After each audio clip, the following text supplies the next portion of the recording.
Não há dúvida de que os problemas psicológicos e emocionais, mesmo a angústia mental severa, podem afetar quase todas as pessoas. Mas será que isso significa que somos todos insanos?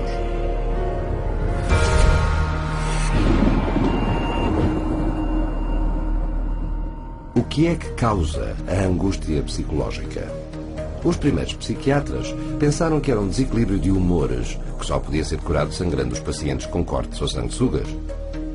Outros psiquiatras acreditaram que os problemas mentais vinham de órgãos como as amígdalas, o estômago e o baço e removiam-nos. Mais tarde houve tentativas de alterar a função do cérebro, mas estes esforços também falharam. Hoje, os psiquiatras dizem-nos que a maneira de corrigir o comportamento indesejado é equilibrando a química do cérebro com um comprimido. Será que desta vez eles acertaram? They say you have a chemical imbalance of serotonin and dopamine, but there's never been a study to ever prove that, ever. It's just been indoctrinated into the culture and television advertising to the point where people now believe it as fact. Apesar desta falta de provas, os psiquiatras dir-lhe-ão que os psicotrópicos são exatamente iguais aos medicamentos da medicina convencional. Será que isto é verdade? A resposta é que, ao contrário de uma droga como a insulina, que corrige um desequilíbrio mensurável e comprovado no corpo, as medicações psicotrópicas não têm nenhuma anormalidade física visível ou mensurável para corrigir. Aqui está a evidência de uma infecção bacterial. Aqui está o distúrbio psiquiátrico de déficit de atenção e hiperatividade. Aqui está um braço partido. Aqui está uma perturbação depressiva major. Aqui está um tumor cerebral.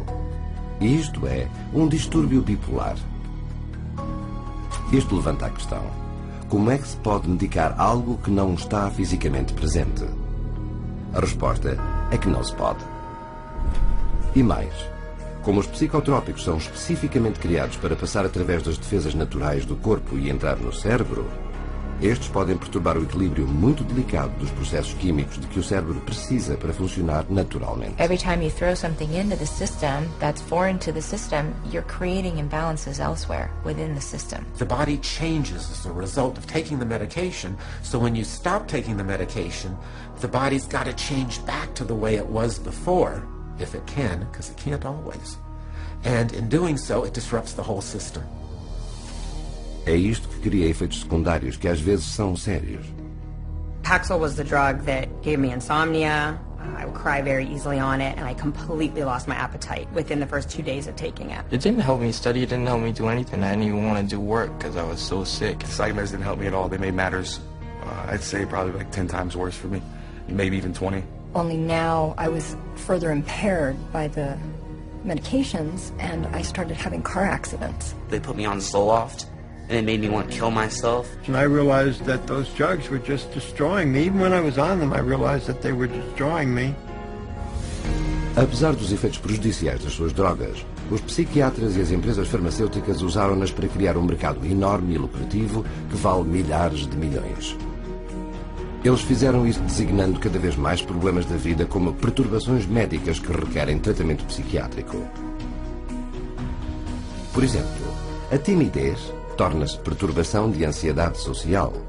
A perda de um ente querido, perturbação depressiva major. Saudades de casa. A ansiedade de separação. Desconfiança. Perturbação de personalidade paranoide. Ter altos e baixos. Distúrbio bipolar. Ser distraído. DDAH. É por essa razão que é quase impossível que alguém vá a um psiquiatra hoje em dia e não seja diagnosticado com uma doença mental. E um diagnóstico de doença mental significa drogas psicotrópicas. When a patient goes into a psychiatrist's office and asks for help, probably 98, 99, maybe even 99.9% of people are going to receive a medication. E estima-se que estas medicações causam mais de 700 mil reações adversas graves por ano e 42 mil mortes. Entretanto, a indústria psiquiátrica arrecada $1/3 de $1 bilhão por ano. A questão não é se os problemas emocionais das pessoas são reais ou não. Eles são. O que realmente devemos perguntar é: como é que os psiquiatras convenceram as pessoas de que estes problemas eram sinais de doença mental? Como é que eles usaram estas doenças para gerar uma procura de psicotrópicos da parte dos médicos e do público? E como é que estas drogas, sem poderes curativos conhecidos e com uma longa lista de efeitos secundários, se tornaram o tratamento padrão para todos os problemas da vida?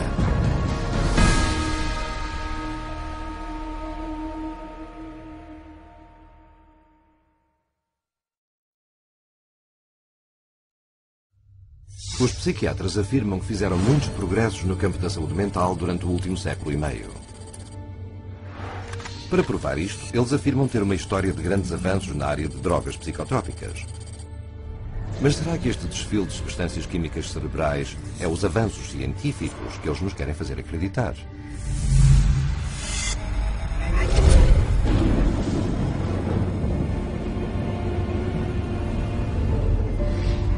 A psiquiatria institucional moderna tem dependido das drogas psicotrópicas desde os seus primórdios nos manicômios do século XIX.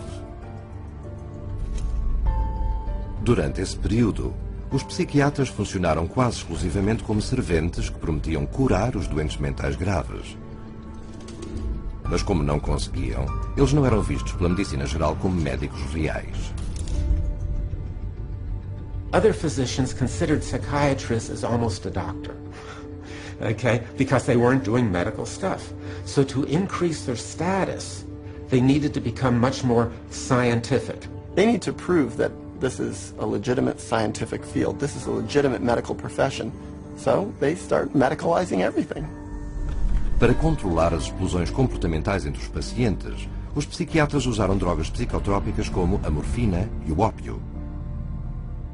Mas ao contrário das suas afirmações, estas drogas não curavam nada e provaram ser altamente viciantes. Isto criou uma nova geração de toxicodependentes, uma solução muito pior do que o problema original. Mas as tentativas de controlar o comportamento repreensível continuaram e no final do século XX, curas falsas para doenças mentais, tais como a heroína, poderiam ser encontradas a ser vendidas na Europa e nos Estados Unidos. Mesmo o psicólogo Sigmund Freud teve um papel importante na criação da indústria de cocaína no mundo ocidental, escrevendo muitos artigos a promover o seu uso para a angústia espiritual e dificuldades comportamentais. Freud, as a psychoanalyst, he, for a while, was promoting cocaine as being a panacea for all kinds of problems. Freud mais tarde escreveu: The psychic effect of cocaine muriaticum consists of exhilaration and lasting euphoria, produced no compulsive desire to use the stimulant further. O que Freud não revelou foi um conflito de interesses significativo que envolvia duas farmacêuticas rivais, Merck e Parke Davis, que lhe pagavam para apoiar os seus respectivos extratos de cocaína. A primeira campanha de marketing de drogas psicotrópicas de Sigmund Freud ajudou a criar uma grande epidemia de cocaína em toda a Europa no final do século. Obviamente, outra pílula de felicidade teria de ser encontrada. Não levaria muito tempo. Os psiquiatras, na primeira metade do século XX, viraram-se para as anfetaminas. Como antes, a propaganda decaiu perante a prova inevitável de que as drogas não só eram ineficazes, mas altamente tóxicas e viciantes. Cada moda seguiu o mesmo padrão. Primeiro, a droga seria aclamada como um avanço médico para problemas mentais. Depois começariam a aparecer cada vez mais notícias sobre os efeitos secundários graves das drogas. Finalmente, após anos de negação, quando os psiquiatras e as empresas farmacêuticas já não podiam negar mais os perigos da droga, eles abandonavam-na em favor da sua próxima droga milagrosa. Embora nenhuma das suas terapias de drogas provassem curar alguma coisa, os psiquiatras continuaram sua busca de uma bala mágica que, supunham eles, curaria tudo. E em 1954, o seu sonho, pensaram eles, foi realizado com a introdução da primeira droga milagrosa da psiquiatria, clorpromazina, mais conhecida como Thorazine. Originalmente concebida e testada como um corante sintético, depois como um antiparasita para porcos, descobriu-se acidentalmente que a Thorazine bloqueia os controles motores humanos. Um dos primeiros artigos a promover o seu uso psiquiátrico declarava: a meta é produzir um estado de retardamento motor, indiferença emocional e sonolência. Thorazine was considered the chemical lobotomy. Instead of cutting off the frontal lobes of the brain with an ice pick, you didn't have to do that kind of surgery. You could do it with a drug. A Thorazine tornou-se tão lucrativa na imobilização de pacientes que exibiam um comportamento indesejável que o seu fabricante SmithKline French organizou uma grande campanha promocional em torno da droga, incluindo pagar a psiquiatras influentes como oradores, organizar campanhas nos meios de comunicação e até produzir programas na televisão nacional, um prelúdio ao marketing de drogas em massa que vemos à nossa volta hoje em dia. Thorazine at that time was thought of as a miracle because it was able to reduce the symptoms of psychosis and schizophrenia at that time that they knew about it, it emptied all of the psychiatric housing units. A campanha foi um grande êxito. Os rendimentos da SmithKline French aumentaram 500% nas 2 décadas seguintes, com Thorazine a proporcionar mais de 1/3 dos rendimentos da empresa farmacêutica em 1970.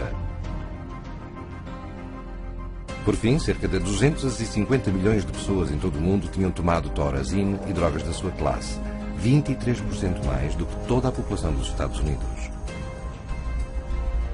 As portas foram abertas. A SKF e os psiquiatras a seu soldo provaram que através do marketing podia-se fazer muito dinheiro com as drogas psiquiátricas. Mas em breve revelou-se que a Thorazine tinha os seus problemas.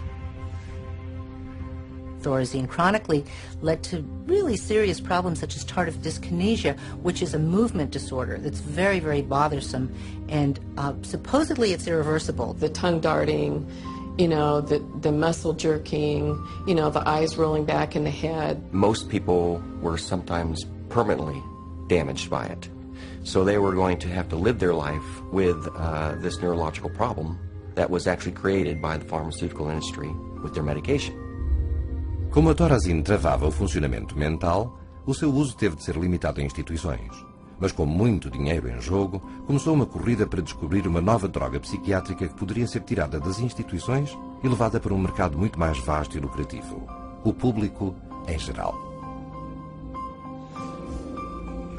Since they were emptying the institutions of all these psychotic patients with the advent of Thorazine, now they had to find different ways to treat people. So what better way than to go into the community and have an office and bring in your everyday person or your executive under high stress or mama who's taking care of all the kids, and they needed some way to create a therapy for them. Em 1955, essa droga foi aprovada. O seu nome era Miltown, o primeiro dos chamados tranquilizantes menores. Mas para vender a sua nova classe de drogas psiquiátricas ao público, os psiquiatras e as empresas farmacêuticas primeiro tiveram de as reposicionar como trabalhando num processo de doença, em vez de como meros agentes sedativos ou restritivos de comportamentos humanos indesejáveis, como era a Thorazine.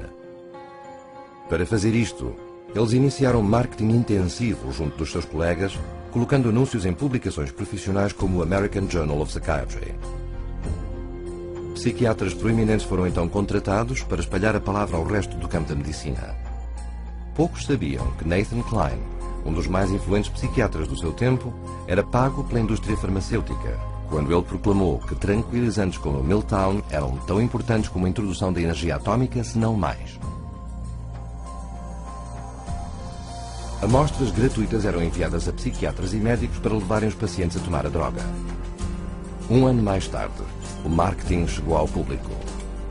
E Miltown, em breve, se tornou a primeira droga psiquiátrica a ser uma campeã de vendas, não só para pessoas encarceradas em manicômios, mas também para o público em geral. Miltown foi promovido a mulheres grávidas, mães que ficavam em casa e empregados de escritório que o chamaram do Excedrin executivo. So it opened up a door for community-based mental health, whereby the psychiatrists could then have a role. So they became very closely associated with the pharmaceutical industry, and they were demanding as well to come up with better things for mom and pop and the executive and the superstar Hollywood actress or actor, and soon, it became a fashion to take some of these medications. Na década de 1960, foram passadas 36 milhões de receitas de Miltown só nos Estados Unidos, representando 200 milhões de dólares em vendas, uma quantia inaudita nessa época para qualquer droga psiquiátrica. O sucesso de Miltown levou à introdução de muitas mais drogas psiquiátricas que visavam o público em geral durante a década de 1950 e 60. Uma dessas drogas foi o Valium. Lançado entre os aplausos dos psiquiatras e da imprensa, o Valium era tão amplamente receitado a donas de casa exaustas que até adquiriu uma alcunha, o pequeno ajudante da mãe. Perdidas no meio desta publicidade sensacional, havia provas fortes e bem documentadas de que os tranquilizantes também tinham efeitos secundários graves que afetavam a vida. Miltown, por exemplo, foi rotulado em 1962 pela Comissão de Aconselhamento do Presidente sobre o Abuso de Narcóticos e Drogas como muito mais perigoso e viciante que a cocaína ou a metanfetamina, e caiu rapidamente em desuso. Mas a comunidade psiquiátrica ignorou estes avisos. A caixa de Pandora tinha sido aberta com as suas novas pílulas. Eles já não eram cuidadores das pessoas insanas, eles eram médicos reais, administrando drogas aos pacientes. E a sua lógica retrógrada era: se as drogas bloqueavam de facto os sintomas mentais, não estariam elas a tratar alguma doença física no cérebro? Ao fim de poucos anos, esta razão permitiu que a psiquiatria sofresse uma mudança profunda. Os psiquiatras já não eram cuidadores, eles eram médicos. As queixas mentais já não eram fisiológicas, elas eram sintomas de doença. E para tratá-las, os psiquiatras passavam receitas. It's all about money. The use of writing prescriptions and having an income from people coming in and getting their prescriptions and this, that, and the other is what revived the psychiatric community. It was the thing that put them back where they were earning money again. O negócio estava a ir tão bem que um grupo de psiquiatras proeminentes encontrou-se em Porto Rico em 1967 para planear a expansão do uso de drogas psicotrópicas até o ano 2000.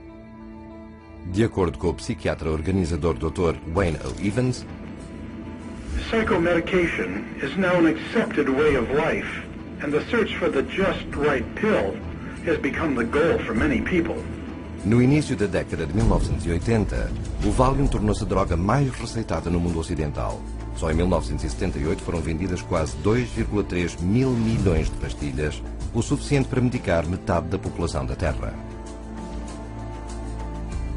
O negócio das drogas psicotrópicas ficou tão fora de controlo que em 1979, numa audiência sobre o uso e abuso de benzodiazepinas, um senador dos Estados Unidos comentou que the whole pitch appears to be to sell, sell and market.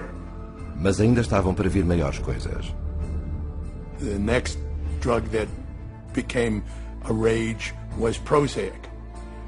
And of course Prozac was not for anxiety, but for depression. And all of a sudden, the diagnosis of depression starts multiply. The number of people who are diagnosed as being depressed starts multiplying substantially. Prozac foi lançado com grande fanfarra, com histórias de recuperações milagrosas, mentes doentes que se curaram e vidas arruinadas que foram restauradas. E tudo sem nenhum efeitos secundários ou dependência. Ou assim afirmava o seu fabricante. Muitos antidepressivos novos depressa se seguiram. Também a promover um alívio psicológico instantâneo com poucos efeitos negativos. E com isto, a psiquiatria mudou definitivamente da psicoterapia para a farmacologia. Num golpe audaz e eficaz de marketing, eles disseram ao mundo que estas novas drogas antidepressivas não eram só para os deprimidos, mas sim drogas de estilo de vida, para uma sociedade de escolha o seu humor. Mas quase de imediato surgiram provas de que estas afirmações de segurança e eficácia universais estavam muito longe da verdade. The adverse side effects of this class of drugs includes things like sexual dysfunction, agitation, facial involuntary movements of the face. Some of the psychiatrists in their books describe the tongue darting in and out of the mouth as an adverse side effect of SSRI drugs. Ao fim de 10 anos, os detalhes chocantes de efeitos secundários como a violência e o suicídio não podiam continuar a ser ignorados. Com uma estimativa de cerca de 3,9 milhões de eventos adversos só no Prozac. Foram emitidos avisos de rótulos negros alertando o público para os riscos significativos de violência e suicídio, uma vez mais sob grandes protestos de empresas farmacêuticas e da psiquiatria organizada. Mas quando as patentes de antidepressivos expiraram, previsivelmente, os psiquiatras e fabricantes de drogas admitiram a verdade. Mas agora eles afirmam que aqui está um novo avanço científico que irá mudar tudo. Uma nova classe de drogas chamadas o antipsicótico atípico, recentemente aprovada para tratar tanto a esquizofrenia como uma desordem mental obscura chamada desordem bipolar. De repente, o diagnóstico de desordem bipolar tornou-se a moda, com taxas de diagnóstico a aumentar milhares de pontos percentuais numa questão de anos. What is clear is that the patents run out, and the drug companies are always looking to maximize their profits, so they research new drugs, and they can keep them patented for about 17 years and charge monopoly prices, and then when the patent wears off, often the next one comes along. No entanto, pouco depois os antipsicóticos atípicos, como todos os seus predecessores, revelaram ter efeitos secundários nefastos e até mesmo fatais, como a obesidade, diabetes e problemas cardíacos, com uma eficácia questionável e uma dependência quase certa. Pharmaceutical companies are trying to get away from the old style Thorazines and into the new antipsychotics, and we know that they're no better. So today's new and improved antipsychotic is no better than the old Thorazine, which was the miracle drug for psychiatry. Hoje, o mesmo ciclo continua, com coberturas mediáticas de novos tratamentos químicos promovidos como avanços.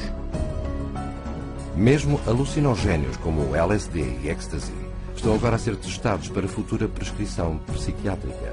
Psychiatry has a wonderful history of coming up with one label after another, all to cover up their own inadequacies and their own inability to get a product, which means to cure somebody or to truly honestly help somebody. So their solution is always, let's come up with another syndrome that that person has. It's one alphabet soup label after another. And just when the public starts catching on to that the experts may be telling us a story, we move on to the next realm of drugs. Psychiatry has become basically pharmaceutical management in America. That's what psychiatrists do. If you went to a surgeon, you would expect to get cut. If you go to a psychiatrist, you expect to get medicated. That's what psychiatrists do. Século e meio depois, duas perguntas permanecem. Onde está a ciência que apoia a psiquiatria? E durante quanto mais tempo é que o público continuará a ser enganado com esperanças falsas, propaganda e mentiras flagrantes?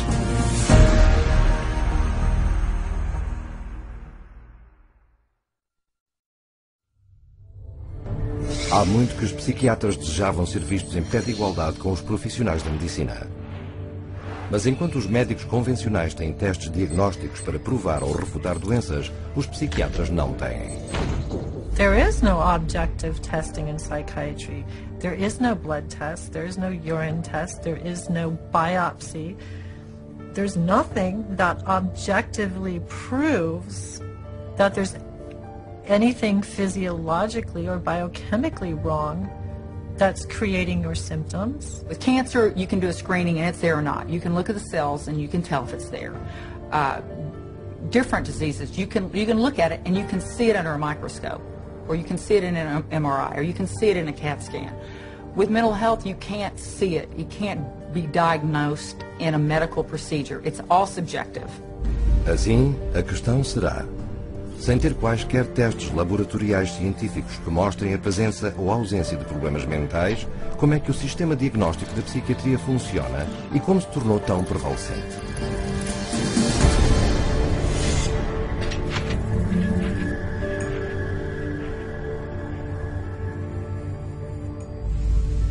A busca da psiquiatria por bases científicas tem decorrido durante mais de um século.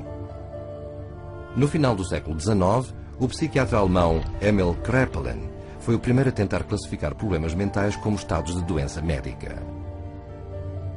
Embora tenha devotado a sua vida a tentar provar que estes problemas vinham exclusivamente de fontes biológicas e hereditárias, ele nunca o conseguiu, acabando por concluir que era quase impossível distinguir cientificamente o normal do insano. Apesar das conclusões de Kraepelin, os psiquiatras persistiram com muitos esforços de classificação ao longo dos anos, resultando na primeira edição do Manual de Diagnóstico e Estatística das Perturbações Mentais, publicado pela Associação Psiquiátrica Americana em 1952. O DSM-1, um manual pequeno de 130 páginas, descrevia 112 perturbações mentais que não estavam baseadas num procedimento científico, mas em contribuições de cupons enviados a 10% dos psiquiatras membros da APA. Com o lançamento da segunda edição em 1968, o DSM cresceu para 145 perturbações. Ainda não se baseava em qualquer ciência, embora estivesse cheio de teorias sobre as origens das suas doenças. Mas com o aumento súbito da popularidade de drogas psiquiátricas, como Miltown e Valium entre o público geral, a comunidade psiquiátrica compreendeu que tinha de ser encontrada uma explicação biológica para justificar a sua prescrição. E eles encontraram isso num artigo escrito pelo psiquiatra Dr. Joseph Schildkraut. Embora ele não tivesse meios de descobrir em que consistia a química normal do cérebro, Schildkraut teorizou que os problemas mentais poderiam ser causados por um desequilíbrio bioquímico de neurotransmissores no cérebro.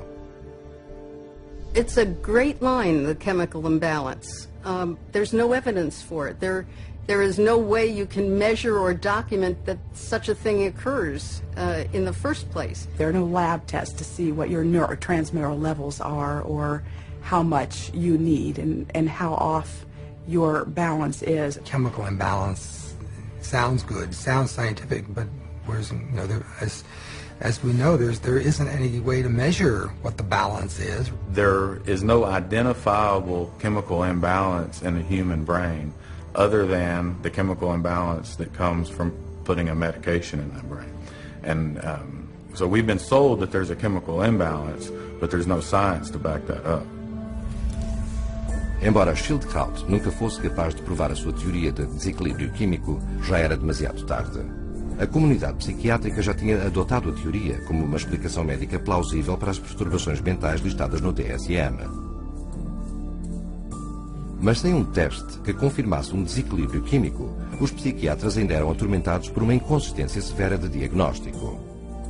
Além disso, os psiquiatras eram muitas vezes incapazes de distinguir o são do insano.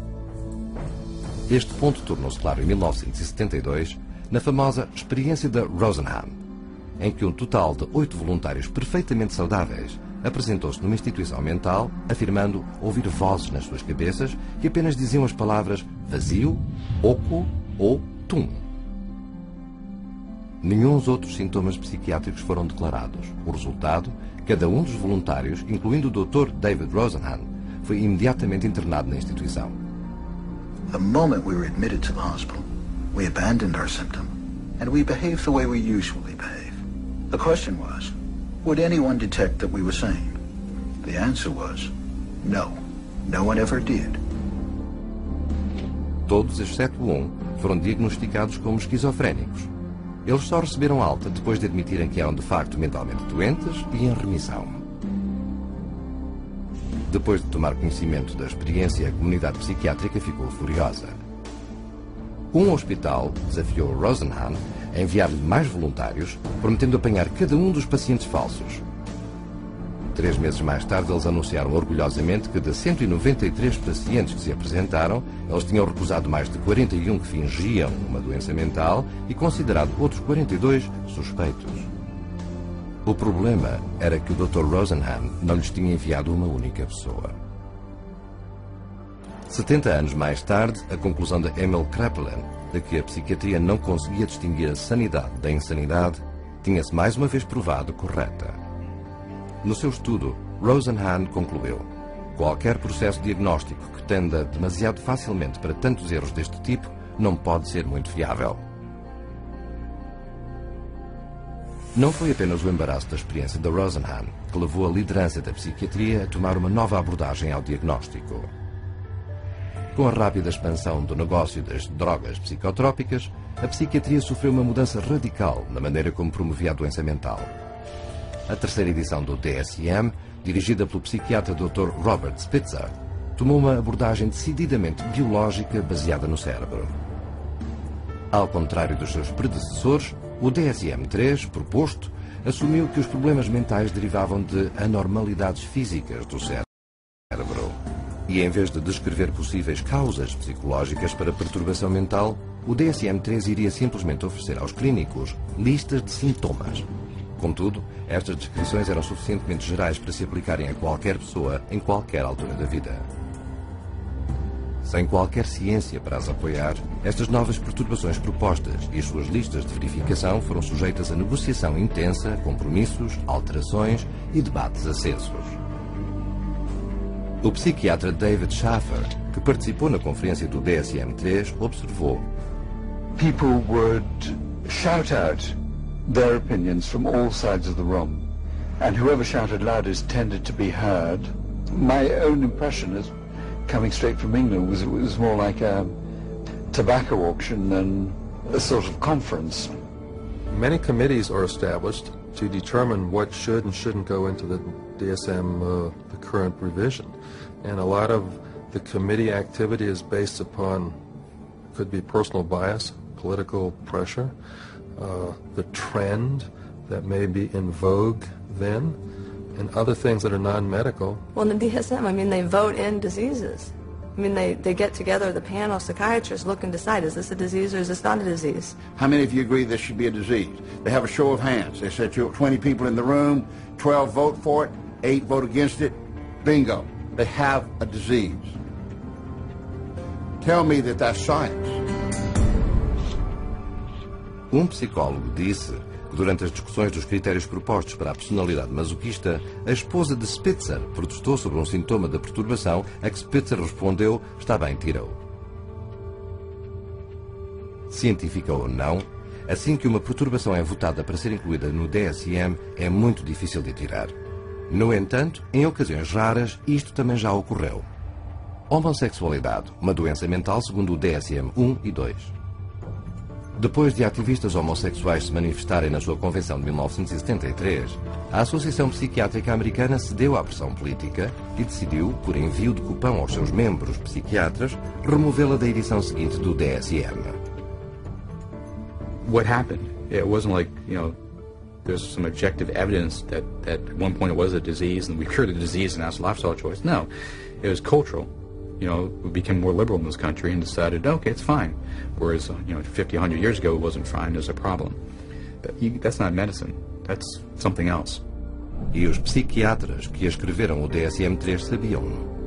Como Robert Spitzer iria admitir à BBC muitos anos mais tarde, what happened is that we made estimates of prevalence of mental disorders totally descriptively, without considering that many of these conditions might be normal reactions, which are not really disorders. That's the problem. Mas em vez de aprender com os seus erros, a Associação Psiquiátrica Americana publicou o DSM-4 em 1994. Este era ainda maior, com 374 diagnósticos diferentes. Entre as suas 886 páginas, a nova edição triplicou o número de doenças mentais listadas no DSM-1. Esta rápida expansão no número de diagnósticos psiquiátricos poderá não ajudar o paciente, mas beneficia muitos outros. Assim que um diagnóstico seja criado, este entra no currículo profissional, surgem especialistas para o tratar, são organizadas conferências sobre este, surgem pesquisas e publicações que o abordam, os psiquiatras formulam os sintomas dos seus pacientes para corresponderem a este e são-lhes receitadas drogas. Em resumo, o DSM já não era um manual, mas uma grande indústria. The DSM, although it is our Bible, it becomes the Bible and it becomes tantamount to, the tablet coming down from Mount Sinai, not just for psychiatry and psychology, but for insurance companies, for the legal profession. It comes into play as far as sentencing. It comes into play as far as custody decisions. So non-scientific information is used to make some radical, life-altering or life-ending decisions. O perigo de todas estas doenças psiquiátricas é que qualquer pessoa na Terra hoje em dia pode ser rotulada como tendo uma doença mental. Usando o DSM, os psiquiatras na Universidade de Harvard declararam que metade de todas as pessoas na Terra será mentalmente doente na sua vida. Um psiquiatra proeminente de Harvard, o Dr. John Ratey, vai um passo mais longe argumentando que ninguém é realmente normal. Embora a Associação Psiquiátrica Americana tenha reconhecido discretamente a falta de provas para a teoria do desequilíbrio químico de Joseph Schildkraut, esta ainda é promovida nos meios de comunicação e passada aos pacientes todos os dias. E embora seja muito improvável que o ouça nos meios de comunicação, os psiquiatras admitem que as perturbações listadas no DSM não têm nenhuma patologia provada e, portanto, não podem ser chamadas doenças médicas. If you were to be confronted with someone saying that the DSM is not backed up by science, what do you have to say about that? Oh, I would say that they're entirely right. No, the DSM is not science. I think there are non-scientific elements, political aspects of it that influence it. Yeah, absolutely. DSM-4, this is still far away from science. DSM system is far from perfect, but it's the best we have. DSM stands for diagnosis as a source of money. It brings in a lot of money. Não obstante, a próxima edição, o DSM-5, está nos estágios de planificação e deverá ser publicado em 2012. E desta vez, a negociação para as próximas doenças psiquiátricas está a ser realizada em segredo. Mas nós sabemos de algumas novas perturbações sob consideração. Uma é a perturbação de dependência da internet, originalmente apresentada como uma piada no artigo do New Yorker em 1997. Não obstante, é agora afirmado que 25 milhões de pessoas poderão qualificar-se como surfistas compulsivos. Outras perturbações contempladas para o DSM-5 incluem a perturbação de compras compulsivas, ataques de empanturrar-se, perturbação de apatia, síndrome de alienação parental, perturbação relacional, perturbação explosiva intermitente, ira do condutor. São todas categorias de doenças potenciais com drogas psicotrópicas que aguardam ser atribuídas a estas. De acordo com a APA, 19 dos 27 psiquiatras no painel, que decide quais as doenças a incluir na próxima edição do DSM, têm laços financeiros com empresas farmacêuticas. A situação tornou-se tão má que o arquiteto do DSM-3, Robert Spitzer, e o editor do DSM-4, Alan Francis, tornaram isto público avisando: a APA poderá ser acusada de um conflito de interesses ao modelar o DSM-5 para criar novos pacientes para psiquiatras e novos clientes para empresas farmacêuticas. Mas a comunidade psiquiátrica decidiu não comentar esta questão, e por uma boa razão. Hoje, as drogas psiquiátricas trazem mais de 80 mil milhões de dólares por ano às empresas farmacêuticas. E com cada nova edição do DSM, os diagnósticos não só se expandiram em número, mas lançaram uma rede maior para abranger segmentos populacionais como os idosos, os militares, mulheres grávidas e até mesmo as crianças. In my training, when I first started this, they told us that they would not give a bipolar diagnosis for a child under 18. These days, I see children diagnosed with bipolar disorder at 5 and 6 years old. A 2-year-old can be throwing a temper tantrum and then stop and be fine. Anybody that's a parent has seen that happen. That doesn't mean they're mentally ill. It means they're 2-year-olds. How can you even diagnose a 2-year-old as a bipolar disorder? I mean, how can you diagnose anybody as a bipolar disorder if you want to look at it that way? Because there is no such thing as bipolar disorder, not from a medical standpoint. It's not like you can find a cell in a person that shows that they have bipolar disorder. It's not like they have a fever or run a temperature, like if they had a physical illness. This is a behavioral definition only. In other words, a human being sat there and made a subjective decision that this person has this so-called condition. Hoje, quase 1 milhão de crianças foi diagnosticado como bipolar, tornando essa perturbação mais comum do que o autismo e a diabetes combinados. Em 2000, o autismo e a diabetes combinados. Em 2007, 500 mil crianças e adolescentes tomaram pelo menos uma receita de antipsicóticos, incluindo 20 mil com menos de 6 anos. As drogas antipsicóticas, químicos poderosos concebidos originalmente só para casos mais sérios de perturbação mental, são agora uma indústria de 22,8 mil milhões de dólares.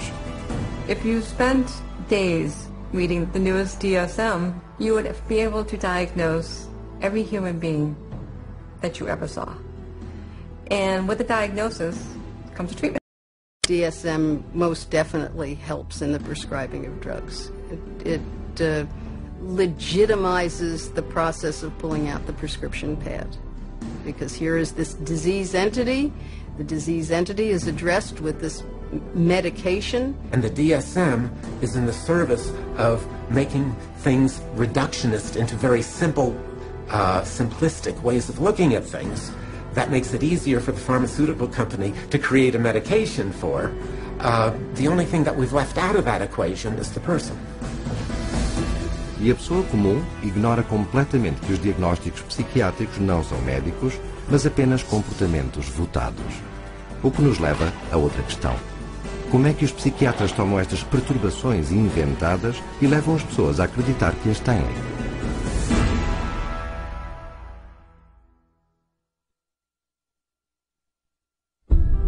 De acordo com os psiquiatras na Organização Mundial de Saúde, 450 milhões de pessoas têm uma perturbação mental. Mais de 3 vezes as populações combinadas de Tóquio, Nova York, Los Angeles, Londres, Paris, Cidade do México, Bombaim, Milão, Madrid, Toronto, Washington, Atenas, Melbourne, Hong Kong, Singapura, Roma e Berlim. Haverá realmente tantas pessoas mentalmente doentes? Ou será que isto é apenas um caso de bom marketing?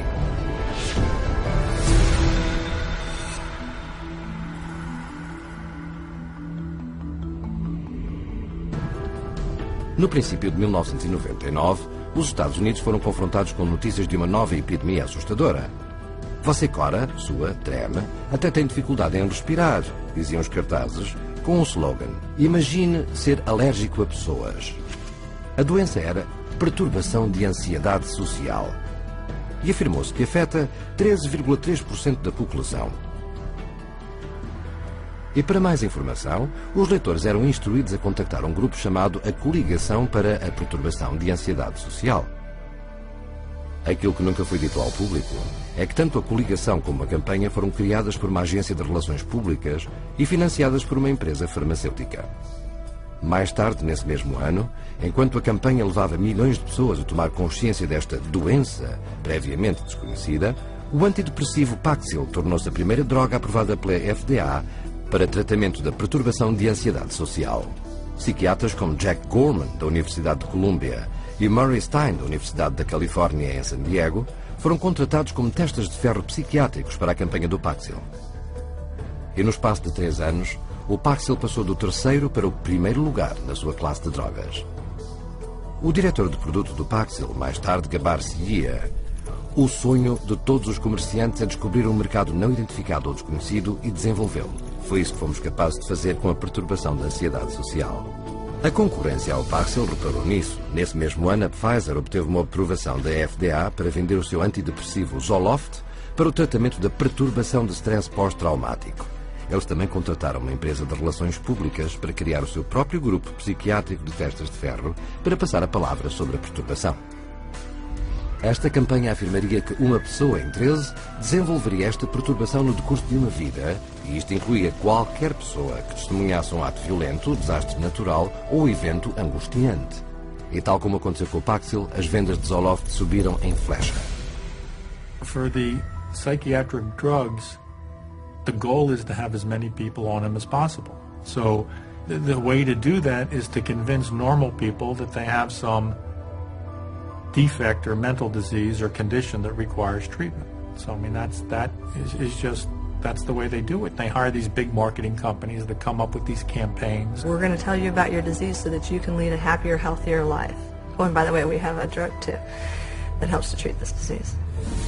Esta prática de vender doenças é conhecida como tráfico de doenças, uma expressão definida pela jornalista Lynn Payer como tentar convencer pessoas saudáveis de que elas estão doentes ou pessoas ligeiramente doentes de que elas estão muito doentes. Em Madison Avenue, o tráfico de doenças é feito através de uma estratégia conhecida como condição de marca, na qual as doenças mentais são vendidas como se fossem carros, cerveja ou detergente para a roupa. E de acordo com o principal guru de marcas em Nova York, Vince Parry, nenhuma categoria terapêutica aceita melhor a condição de marca do que o campo da ansiedade e depressão, onde a doença raramente é baseada em sintomas físicos mensuráveis e, por conseguinte, está aberta à definição conceptual. Perry depois sugere aos executivos 3 estratégias principais para o que ele chama fomentar a criação de doenças psiquiátricas. A primeira é elevar a importância de uma condição ou levar o público a acreditar que um problema mental menor ou temporário é muito pior do que é e está muito mais generalizado do que realmente está. Antes da introdução de antidepressivos SSRI, era considerado mesmo por psiquiatras que a depressão afetava apenas 100 pessoas em cada milhão. Desde então, as estimativas subiram até 100 mil casos por milhão, um aumento de 1000 vezes. O resultado é cerca de 10% dos americanos, uns 27 milhões de pessoas, atualmente a tomar antidepressivos, 2 vezes mais do que há 9 anos.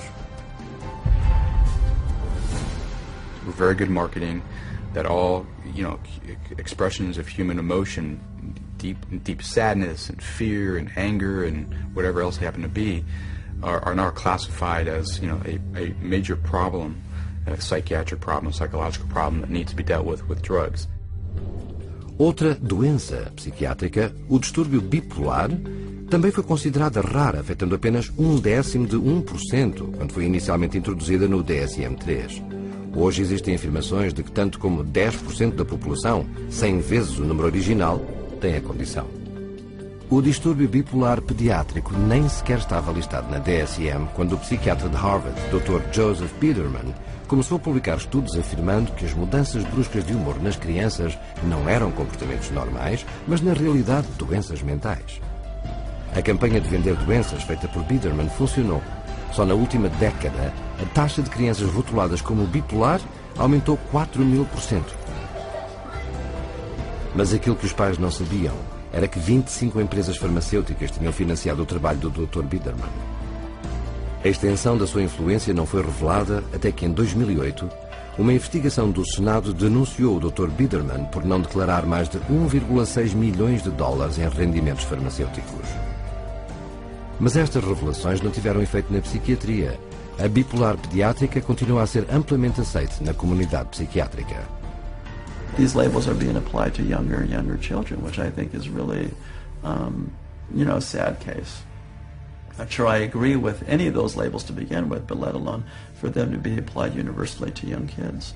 This idea that that childhood itself is a psychiatric disease is simply based off some completely unsubstantiated idea that got printed in the psychiatric manual, and there's no science behind it whatsoever. Estratégia de tráfico de doenças número 2. Redefinir uma condição existente. Esta tática pega num estado de espírito normal e reformula-o como uma doença psiquiátrica que agora deve ser tratada com drogas. Por exemplo, a depressão de inverno, uma doença comum relacionada com a falta de luz solar durante os meses de inverno, mas redefinida pelos psiquiatras como doença afetiva sazonal, uma doença psiquiátrica que requer tratamento psiquiátrico. Como outro exemplo, considera as emoções variáveis durante a menstruação de uma mulher, reformuladas pelos psiquiatras como a perturbação disfórica pré-menstrual, uma doença mental descoberta não num laboratório, mas num departamento de marketing do fabricante de drogas Eli Lilly. When Prozac patent came up, they realized they needed to come up with some sort of new to keep the money rolling in, and they came up with a new disorder. They just made it out of thin air, the premenstrual dysphoric disorder, the PMDD, and then the new wonder drug, which was Serafem, which if you look at Serafem on the back of the label, it just says, this is Prozac. And they were able to keep that patent so that nobody else could make it, so that they could keep that money rolling in. Many of the drugs today are simply drugs repackaged. They're drugs that had a patent and now are generic or now get called something else, or they decide now to use them for something else. Estratégia de tráfico de doenças número 3. Criar uma nova condição para uma necessidade de mercado não preenchida. Por exemplo, a perturbação de compras compulsivas, divulgada pelo psiquiatra Dr. Jack Gorman. Gorman disse às suas audiências que um estudo recente provou que tanto como 20 milhões de americanos, 90% dos quais mulheres, poderão ter o problema. O que ele não revelou foi que o estudo foi financiado pelos laboratórios Forest, fabricante do antidepressivo Celexa, e que ele era um consultor pago por pelo menos 13 firmas farmacêuticas, incluindo a Forest. A maioria dos consumidores nunca ouviu falar do conceito do marketing de doenças para obter lucro, mas as pessoas que estão na publicidade publicidade e nas indústrias farmacêuticas conhecem-no bem. Um relatório de 2005 da Reuters Business Insight, escrito para executivos de empresas farmacêuticas, nota que a capacidade de criar novos mercados de doenças está a trazer milhares de milhões de dólares incontáveis em vendas de drogas e que os anos vindouros irão testemunhar uma maior criação de doenças patrocinadas por empresas. If I can't get along with my husband, take a drug. If I'm feeling a little depressed, take a drug. If I can't study properly, take a drug. We become a fast food, what I call a fast food, fast drug society. Poderemos então perguntar, estará alguém a questionar este aumento descontrolado de diagnósticos mentais extremamente questionáveis e não provados cientificamente? Em abril de 2006, o British Medical Journal descobriu isto inadvertidamente quando publicou um estudo revolucionário anunciando a recém-descoberta doença psiquiátrica perturbação de deficiência motivacional. Caracterizada por letargia e uma indisposição para trabalhar, dizia-se que esta perturbação afetava milhões de pessoas. Mas quando os média de todo o mundo transmitiram a notícia sem crítica, o jornal disse a verdade. O estudo fazia parte da sua edição para o Dia das Mentiras. Mas a piada mostrou que a venda de doenças funciona. Mesmo pessoas sem qualquer doença mental podem ser consideradas em risco e ser-lhes recomendado um tratamento de drogas. Um estudo publicado no Journal of the American Medical Association recomendou que todas as vítimas de trombose deviam tomar antidepressivos para impedir a depressão, quer estivessem deprimidas, quer não. Descobriu-se posteriormente que os seus autores tinham uma relação financeira não divulgada com o fabricante do antidepressivo Lexapro. Medicação preventiva é a onda do futuro. Como um perito notou, existe aparentemente uma quantidade ilimitada de dinheiro que pode ser feito com a comercialização de remédios farmacêuticos para doenças e ainda mais com remédios para reduzir os fatores de risco para a doença. And of course, every time they come out with a new mental disorder, then they come out with a new drug to counteract it. At least to me, it seems like nothing more than a marketing ploy. There are certain executives in the pharmaceutical manufacturers that have stated that one day in America, every person will be on drugs, healthy or not. Com estas campanhas de vendas de doenças, 100 milhões de pessoas em todo o mundo estão atualmente a tomar psicotrópicos. E como resultado, a indústria de psicotrópicos está a arrecadar mais de 150 mil dólares em cada minuto. Um defensor do consumidor observou: é possível vender 100 milhões de dólares de uma droga, mesmo uma droga má, com a campanha de marketing certa.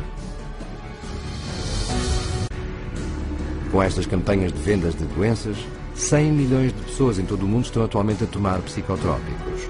E como resultado, a indústria de psicotrópicos está a arrecadar mais de 150 mil dólares em cada minuto.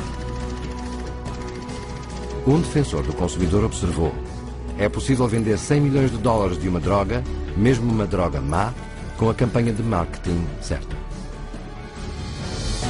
O que nos leva à próxima pergunta. Agora que as campanhas de vendas de doenças estão a criar a ilusão de doenças mentais generalizadas, quão seguras são as drogas que os psiquiatras estão a prescrever para as tratar?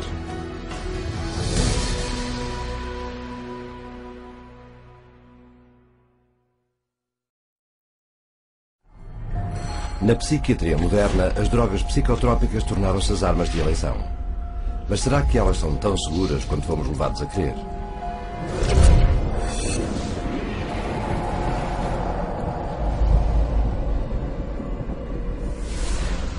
Corpos reguladores internacionais como a Food and Drug Administration nos Estados Unidos da América requerem que todas as drogas provem ser seguras e eficazes antes de poderem ser lançadas.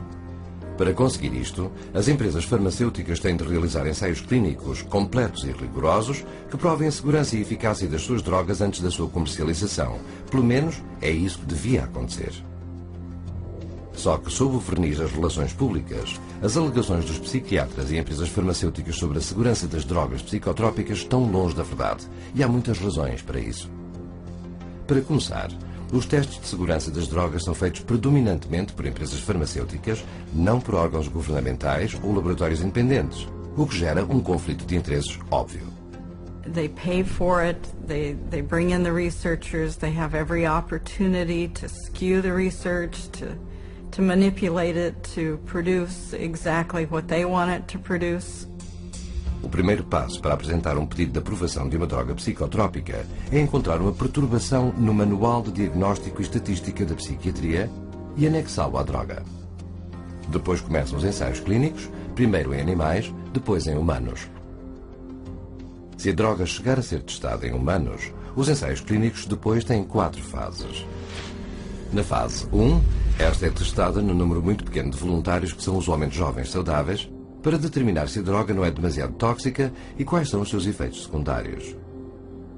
And the studies that are done have young men or women that have very little body fat and are healthy in their 20s. They don't test these drugs on elderly people that have a huge amount of body fat or different proportion of body fat, and they hold the reaction of their drugs is totally different, but they don't ever consider that. Na fase 2, os pesquisadores psiquiátricos determinam se a droga cria os efeitos desejados no corpo humano e quanto é que podem dar antes desta se tornar tóxica. Tal como na fase 1, os sujeitos são na maioria voluntários jovens e saudáveis. So just the people that I already know are going to perform well on my drug are going to be entered in this trial. Well, how well do you think your drug's going to come out? A fase 3 dos testes compara a droga psicotrópica com um placebo, um comprimido de açúcar. Apesar de a fase 3 dos testes ser maior e mais extensa do que as fases 1 ou 2, esta normalmente só envolve cerca de 1000 pacientes e dura somente 4 a 8 semanas, o que certamente não é o suficiente para determinar os efeitos secundários a longo prazo. Hoje em dia, a pesquisa clínica é uma indústria multinacional motivada pelo lucro, em que as empresas farmacêuticas e os investigadores psiquiátricos estão envolvidos em cada detalhe, desde o plano do estudo à análise de dados e publicação do estudo. Mas ao fazer os seus testes, os psiquiatras enfrentam um problema que o resto do campo médico não enfrenta. É que eles não têm testes científicos para medir as melhorias objetivamente. On a clinical trial for, say, a drug for cancer or for high cholesterol, it's easy to see if something is working because you can look at the study result. The cholesterol level is dropped, or the cancer is shrunk, or the cancer cells are going away, or there are less of them. You can physically see the answer. With mental health issues, you don't have that luxury. Esta falta de ciência permite que os investigadores de drogas psiquiátricas tenham muitas oportunidades de falsear os resultados dos testes de drogas a favor das empresas farmacêuticas. One of the ones I think that is most important is the placebo washout. And what that is basically that they give people placebo pill, the sugar pill, and then anybody who says that they feel better, they get rid of them. And so in which case, they already skew the sample of people being included into the study. That's going to stack the cards against the placebo, and it's going to show an artificial greater effect for the drug. The data shows that the people that got placebo did better. And you know what the researchers said? Oh, that's the placebo effect. Well, we want to get those people out of the study. Outro segredo do ofício consiste em dar aos sujeitos as drogas de teste antes do teste e depois pô-los em abstinência. Então, depois de começar os testes, eles são postos de novo a tomar a droga do teste e saem da abstinência e têm resultados melhores. Ou, se estão a tomar um placebo, continuarão a sentir-se pior. O psiquiatra Richard Borison, por exemplo, retirou esquizofrénicos do Haldol para gerar psicose ativa, depois pô-los de novo a tomar Haldol durante o teste. Apesar disto, o seu estudo ainda é citado na literatura psiquiátrica. Another way that they can manipulate the data is unweighted distributions. I have 3 studies that I look at. One study has 1,000 people in it, and another one has 10 people in it, and another one has 15 people in it. The 1,000-person study showed that the drug was no benefit at all. But the 2 other studies that only had 10 and 15 people in it showed the drugs were incredibly superior. So what do they say? They say 2 out of 3 studies showed greater benefit to the drug group. Talvez a maneira mais comum de influenciar o resultado do ensaio clínico seja simplesmente não contar os indivíduos que são excluídos do estudo devido aos efeitos secundários. De facto, nos ensaios clínicos para o antipsicótico Zyprexa, 2/3 dos 2.500 participantes tiveram tantos efeitos secundários que foram excluídos. Dos restantes 800, 22% tiveram reações adversas sérias à droga. E durante os ensaios para a aprovação do Prozac, Dos 11.000 pacientes testados, apenas 286, menos de 3%, de facto completaram os curtos ensaios de 4 a 6 semanas. Noutra prática comum, os efeitos secundários adversos são ocultados por meio de dar drogas adicionais que não fazem parte do estudo. E sabe-se que alguns pesquisadores simplesmente falsificam os estudos. Um exemplo. O psiquiatra Farouk Abuzahab, antigo presidente do Comitê de Ética da Sociedade Psiquiátrica do Minnesota, uma paciente que ele recrutou para um dos seus ensaios clínicos dizia ter graves pensamentos suicidas. No entanto, nos seus documentos de pesquisa, ele não anotou nenhum efeitos adversos. 2 dias depois, ela saltou de uma ponte em Minneapolis e morreu.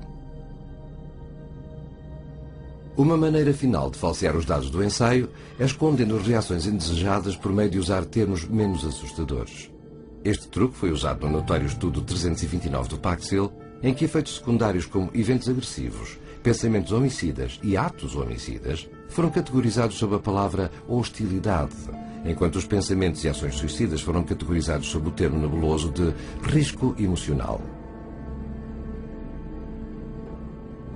Em muitos casos, os ensaios clínicos são preparados de modo a não procurar qualquer violência e suicídio. It is a problem that if these clinical trials don't specifically really ask a lot of questions about the nature of suicidal ideation and how the person feels and hopelessness and akathisia, if they don't ask those questions very specifically, they're not going to really get that data and it's not going to come up.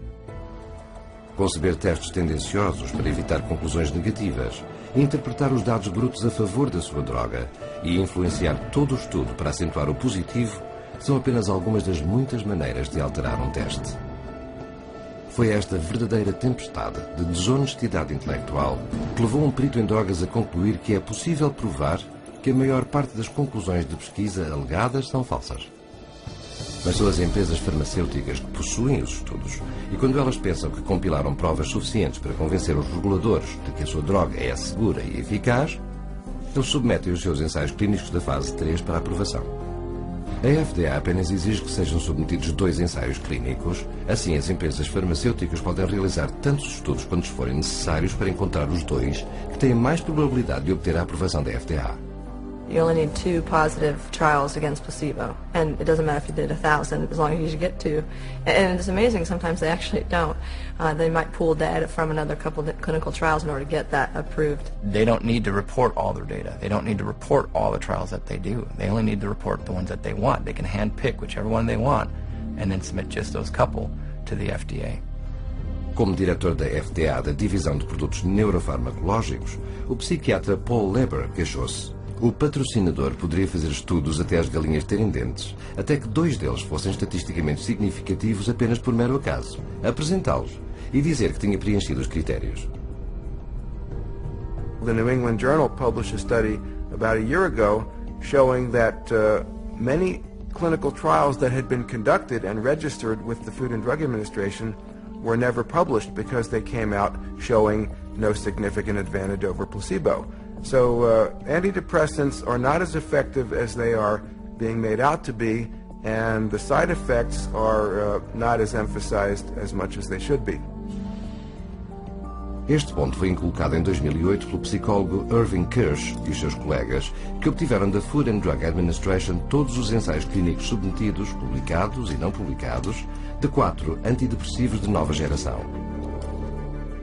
Os resultados foram tanto alarmantes como esclarecedores. Nas palavras de Kirsch, as medicações antidepressivas apenas comunicaram benefícios modestos em relação ao tratamento com placebo, e quando os dados de ensaios inéditos são incluídos, os benefícios caem abaixo dos critérios aceitos como clinicamente significativos.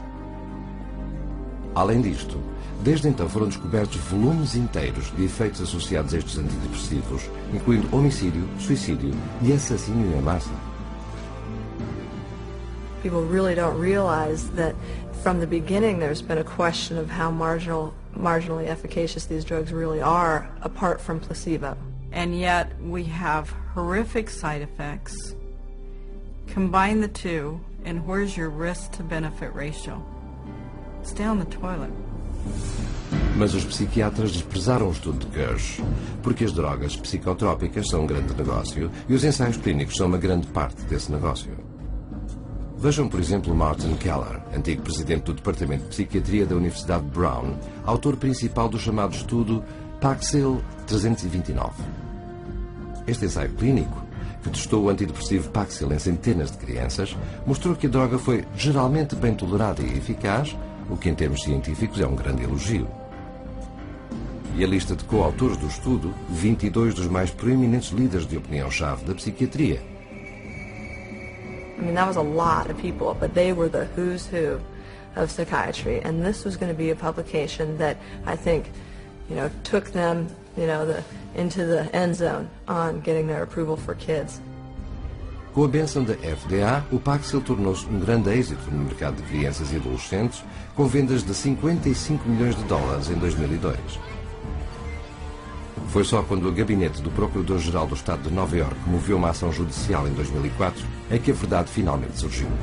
Os dados brutos não só mostraram que o Paxil não era mais eficaz do que o placebo, mas também que os jovens pacientes que tomavam Paxil tinham 6 vezes mais propensão para pensamentos suicidas. Na verdade, estes dados também revelaram que 11 das 93 crianças do estudo desenvolveram efeitos secundários sérios e 7 delas tiveram de ser hospitalizadas. Mas, de acordo com o próprio administrador de Keller, muitas dessas crianças foram retiradas do estudo ou classificadas como não cumpridoras para evitar serem contadas. Sem admitir a culpa, a empresa farmacêutica chegou a um acordo fora do tribunal, pagando 2,5 milhões de dólares, menos dinheiro do que o Paxil estava a render em cada 7 horas. Seguiram-se centenas de ações judiciais civis, mas quando o Dr. Keller, como autor principal do estudo Paxil 329, foi chamado a depor, ele recusou-se a admitir muita coisa. I can't remember exactly what I said. I don't remember anything specific about any of these meetings. If my name wasn't on the top, I wouldn't remember ever having seen it. If I saw them, I don't remember. The answer is, I don't remember. I don't recall if I was. I don't recall asking him, which isn't to say that I didn't.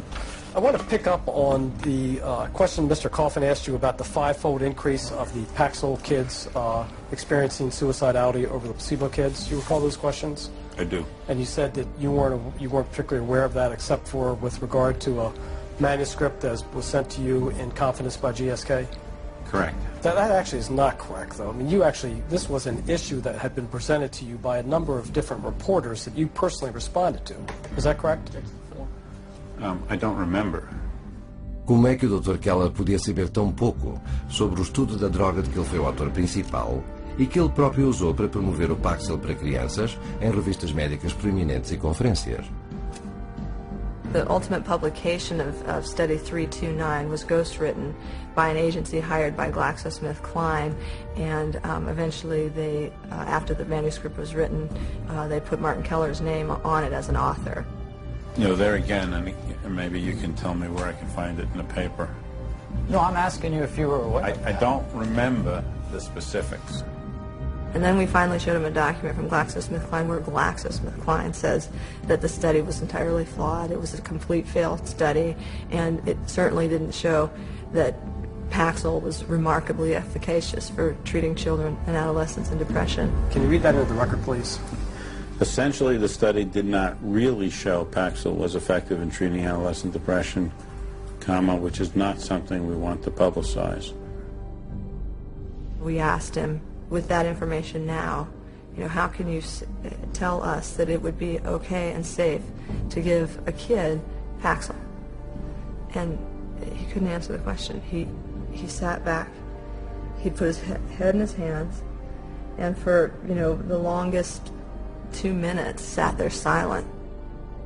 Durante os últimos 2 anos do seu estudo do Paxil, Keller embolsou pessoalmente $1 milhão em dinheiro da empresa, algo que ele não revelou na sua pesquisa publicada. When people look at the field of psychiatry and they hear all these reports in the New York Times and Boston Globe, and they see this psychiatrist or this psychologist, took money and didn't disclose it, they wonder, well, is this causing a biases, in the field? I think that's a legitimate concern of the public because of the fact that it is true. Com este nível de corrupção a impregnar os ensaios de drogas psicotrópicas, ficamos com a questão: onde estão aqueles a quem confiamos a nossa proteção?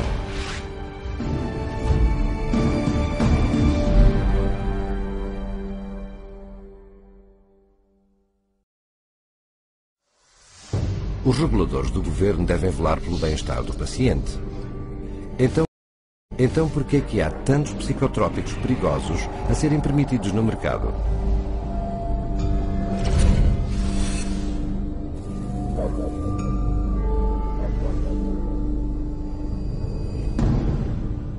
A certo ponto, a Food and Drug Administration dos Estados Unidos foi considerada o padrão ouro em segurança de drogas. Mas esse já não é o caso com as drogas psicotrópicas, pois os psiquiatras e empresas farmacêuticas praticamente se apoderaram do processo de aprovação. Os painéis consultivos da FDA que recomendam a aprovação de psicotrópicos há muito que foram preenchidos por psiquiatras com laços financeiros a empresas farmacêuticas. Um estudo mostrou que 92% das reuniões consultivas da FDA na última década incluíram pelo menos um membro com conflito de interesses. Em resposta à acusação de conflito de interesses, a FDA diz que eles têm tentado encontrar peritos em saúde mental sem laços com a indústria farmacêutica, mas não conseguem encontrar nenhum. Para resolver isto, eles emitem renúncias em que um psiquiatra é autorizado a fazer parte de um painel consultivo sobre psicotrópicos, apesar de ter um conflito de interesses de até $50 mil por ano com empresas farmacêuticas. The advisory panels that review drugs, most of these people are direct recipients of money from usually the drug under study, the company that's submitting the drug, and they waive the conflicts most of the time. So it's pretty pervasive, and it's quite insidious. Full waivers have been granted to the following participants: Dr. Andrew Leon for his role as a member of a data safety monitoring board for an affected firm. He receives between $10,001 and $50,000 per year. Dr. Bruce Pollock has been granted a limited waiver for his activities on an advisory board and speakers bureau for an affected firm in which he receives less than $10,001 per year. Ms. Jean Bronstein for her ownership of stock and a bond in an affected firm in which the value falls between $50,001 and $100,000. You could be paid massive amounts of money by the drug companies, you know, in this sense, and then turn your head here and say, okay, now I'm going to review the drug. And that huge conflict of interest was not to be discussed. In fact, they didn't want people putting it out there. That was the policy. So they still allow it. They still allow that conflict to continue. But now it's meant to, you know, I guess they're supposed to acknowledge if there's a conflict of interest. But acknowledging the conflict and getting rid of the conflict are two different things. A rotação entre o governo, a academia e a indústria farmacêutica é um dos segredos mais mal guardados da psiquiatria. It's revolving to FDA and drug, FDA and drug. So we have a system where those institutions that people trust, want to trust, would like to trust, are truly untrustworthy. Um exemplo, Daniel Troy, um antigo membro de um grupo de pressão de uma empresa farmacêutica que foi contratado como advogado-geral para a FDA, onde ele apresentou peças forenses a favor de empresas farmacêuticas e contra vítimas de drogas.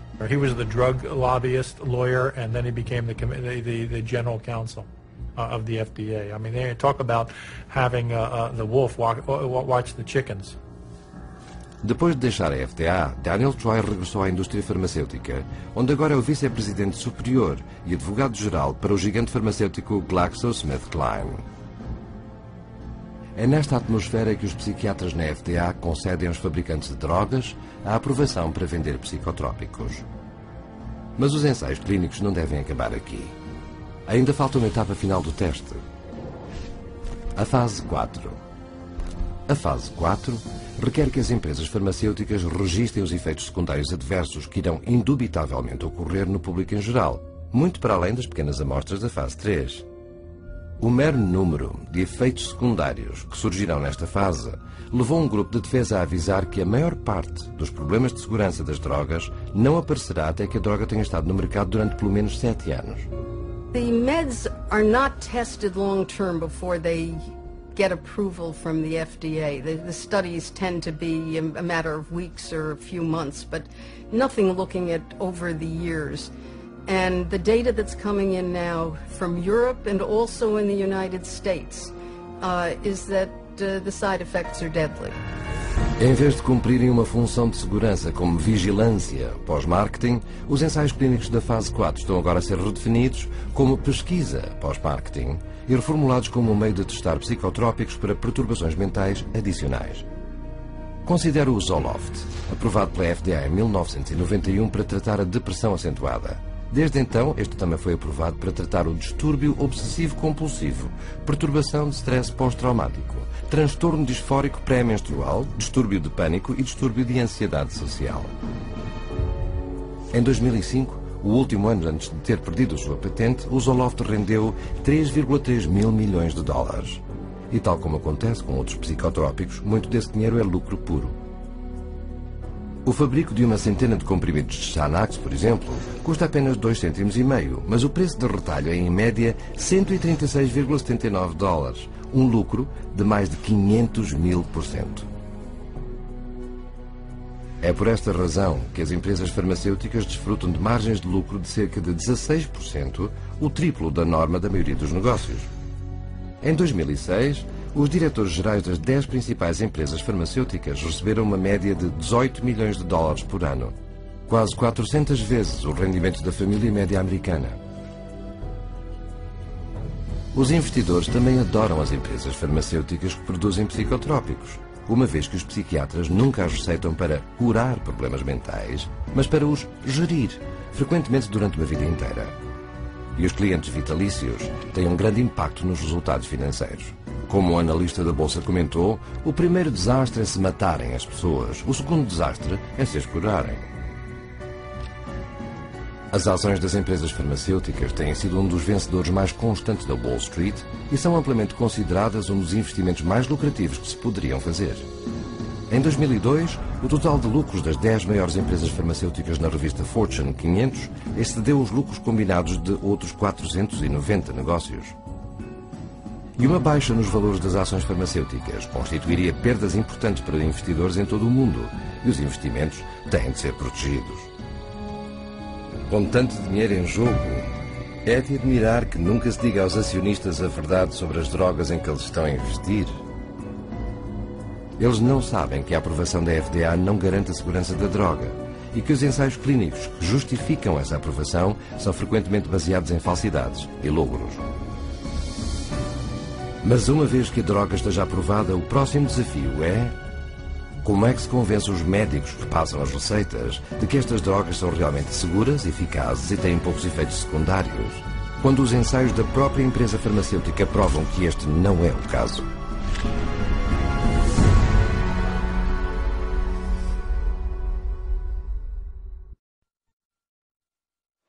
Como substâncias psicoativas poderosas, as drogas psicotrópicas estão disponíveis apenas através da receita de um médico. Então, como é que os psiquiatras e companhias farmacêuticas foram bem-sucedidos em convencer milhões de médicos a receitar centenas de milhões de pessoas?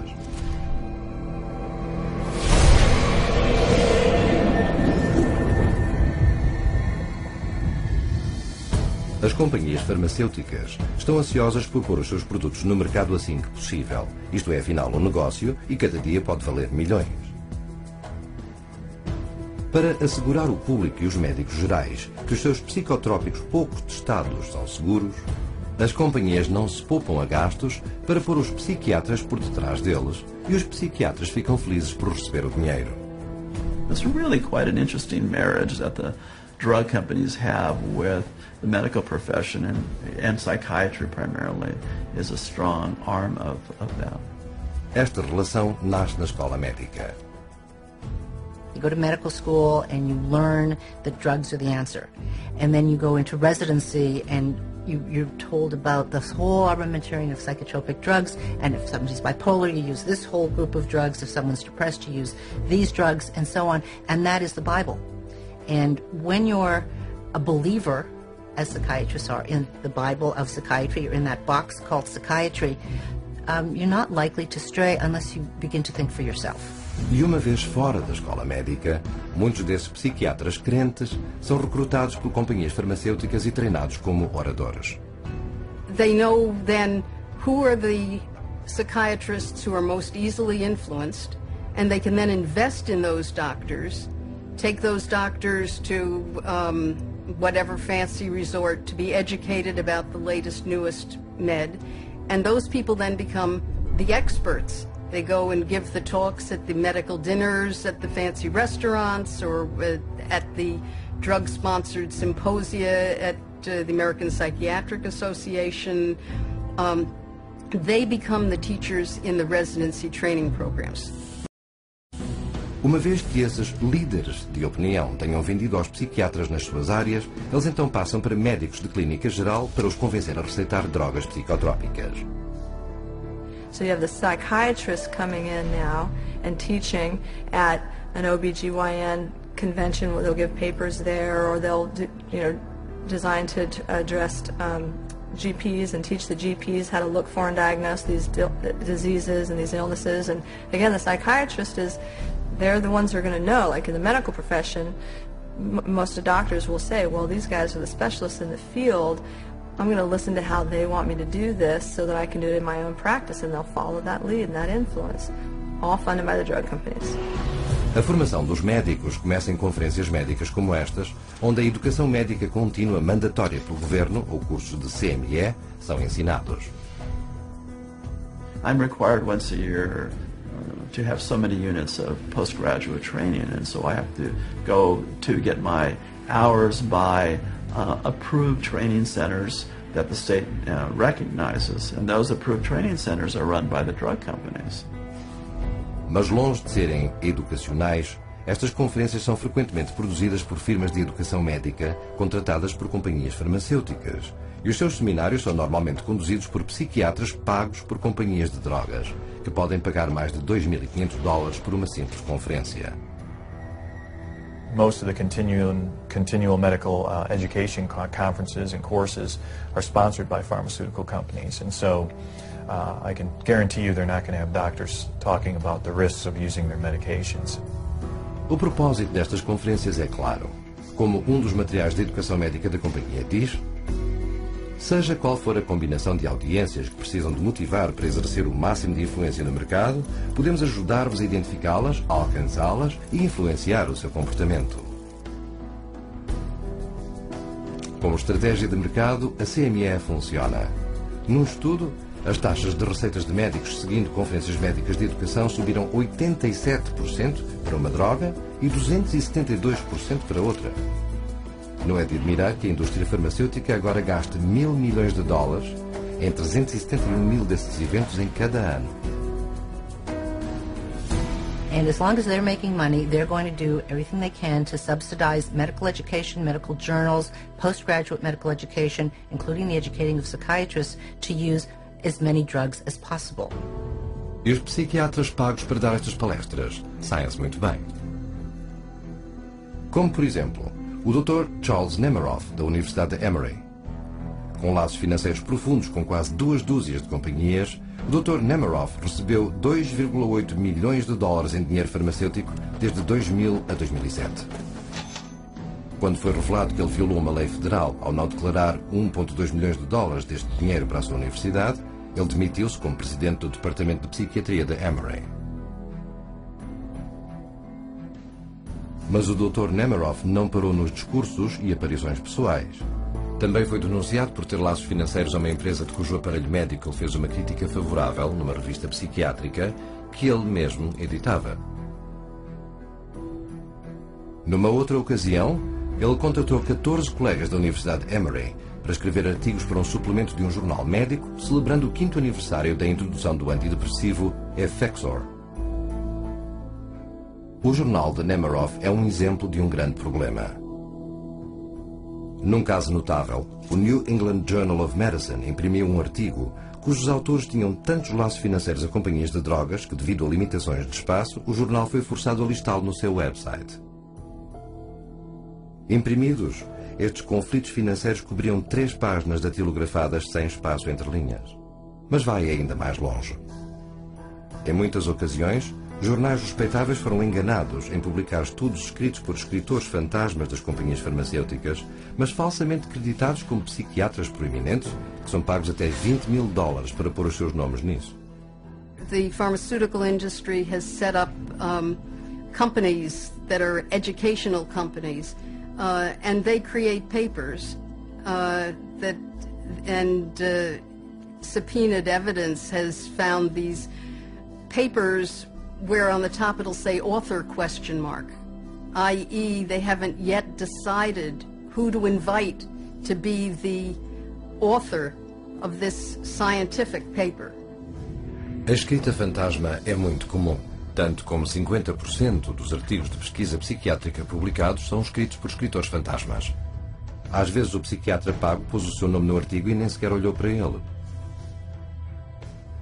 Tomem, por exemplo, o psiquiatra Dr. David Danner, que apoiou o Paxil como autor-líder num estudo publicado em 1995 no Journal of European Neuropsychopharmacology, só para admitir mais tarde que ele nunca reviu nenhum dos dados do estudo atual, mas assinou nos sumários em vez disso. Mesmo o oficial superior da FDA para a revisão dos testes clínicos de drogas psicotrópicas, o psiquiatra Dr. Thomas Loughran, assinou repetidamente o seu nome em artigos escritos por escritores fantasmas de companhias de drogas que promovem o uso de antidepressivos e antipsicóticos, psicotrópicos agora rotulados pela própria FDA, como tendo altos riscos de comportamento suicida e morte prematura. Para além da sua influência considerável sobre os fazedores de políticas da FDA, as companhias de drogas exercem um controle extenso sobre os jornais psiquiátricos por meio de orçamentos substanciais de publicidade. Every other page is a pharmaceutical ad that they pay for, and so they are the livelihood of the journals. That's how they get published. Medical journals are completely supported by the ads from drug companies. Without the ads, the journals would dwindle away. Doctors look to scientific publications as the objective source. It comes from this university, this research being done by these, highly revered, very well-respected leaders in my industry. If I can't trust them, it's doctor to doctor. I'm not listening to those sales reps. That's different. This is doctor to doctor. I'm listening to the big guy. And, they've taken over that process. The scientific literature now, you just can't trust it. Hoje, entre 2/3 e 3/4 de todos os testes clínicos publicados em grandes jornais são financiados por empresas farmacêuticas. E para influenciar os receitadores ainda mais eficazmente, as companhias farmacêuticas darão tanto como $1 milhão a jornais para artigos de testes favoráveis que eles podem depois usar como ferramentas objetivas de marketing. Mas o financiamento farmacêutico da psiquiatria vai para além disto. Após anos de pressão finalmente forçarem uma promessa recente para mudar, a Conferência Nacional da APA foi amplamente subscrita por companhias farmacêuticas, assim como os seus esforços de lobbies no governo. Mas os velhos hábitos são duros de morrer. Na recente convenção da APA, as companhias farmacêuticas estiveram lá a distribuir comida e a dar aos psiquiatras conferências promocionais chamadas teatros de produto.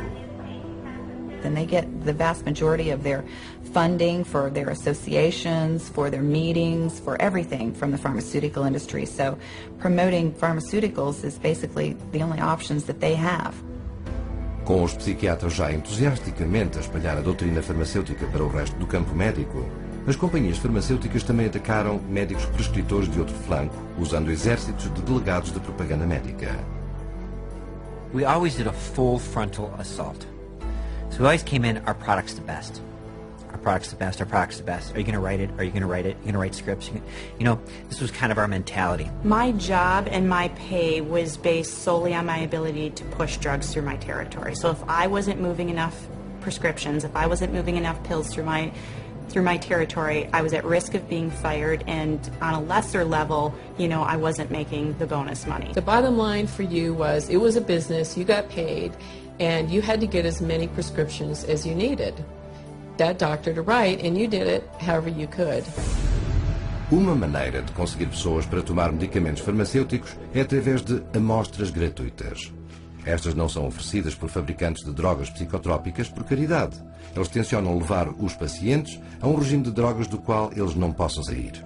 samples sitting on a shelf encourages a doctor to give that drug away and then to write an accompanying prescription for that, which will be later filled at the pharmacy. And that's what doctors wanted, to be able to not only have the samples, but give them to their friends, their family, lots to the patients, because they know if they gave the samples, you had a higher incidence of being able to prescribe. The doctors would prescribe your product. You're getting the physician comfortable with the drug, and you're getting the consumer comfortable with the drug.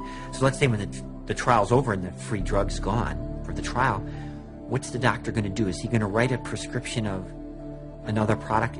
Not if the patient's doing fine. You never want to rock the boat. The industry and the companies fully understand that if you can get those drug samples into a doctor's hand, you're going to be able to get prescriptions out of that doctor. They're actually a very effective marketing tool, and there's